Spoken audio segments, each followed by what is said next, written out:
Eh bien salut tout le monde, c'est Flo, j'espère que vous avez la forme. Alors aujourd'hui on va faire le tour vraiment d'un petit clavier gamer que j'ai déniché sur Amazon.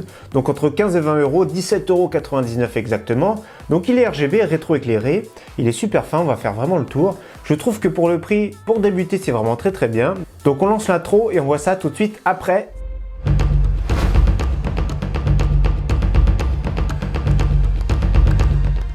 Alors on va commencer tout de suite par la présentation, donc un super sobre. Alors je vous montre tout de suite, il est vraiment très fin, d'ailleurs on a vu quelques vidéos, il est vraiment très fin ce clavier.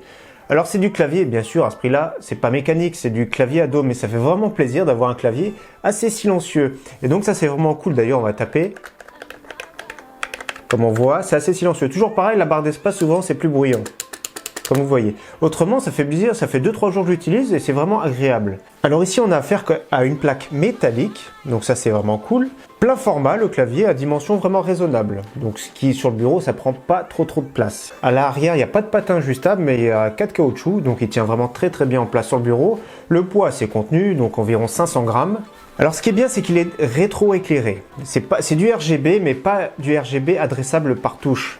Donc voilà, on voit le balayage. On peut soit l'allumer, soit l'éteindre. Donc je vous mets des vidéos au fur et à mesure, parce qu'ici avec la lumière, on voit pas très bien. Mais soit l'allumer, soit l'éteindre avec la touche.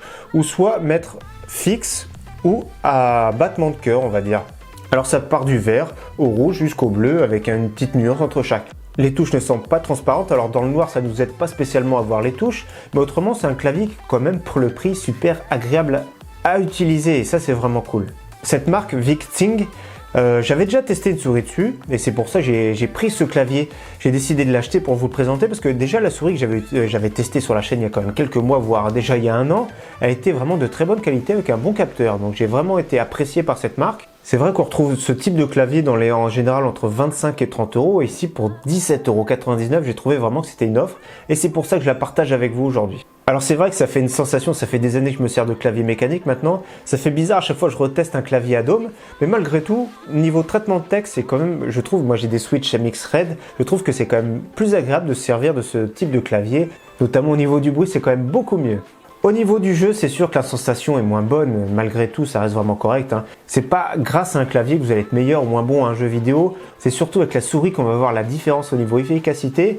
Mais pour débuter, franchement, c'est un clavier que je vais conseiller. Il y a la petite notice qui est vraiment très simple, qui explique vraiment les 2-3 détails si on a un petit doute. C'est fourni avec, donc c'est vraiment très simple. Pas de bug particulier, bonne utilisation, donc je recommande surtout pour le prix, vraiment pour débuter. Pour ceux qui veulent d'ailleurs, vous retrouverez le lien directement dans la description. En tout cas, j'espère vraiment que ce petit test vous aura plu, j'espère vous revoir très prochainement sur ma chaîne. Merci à tous, ciao bye.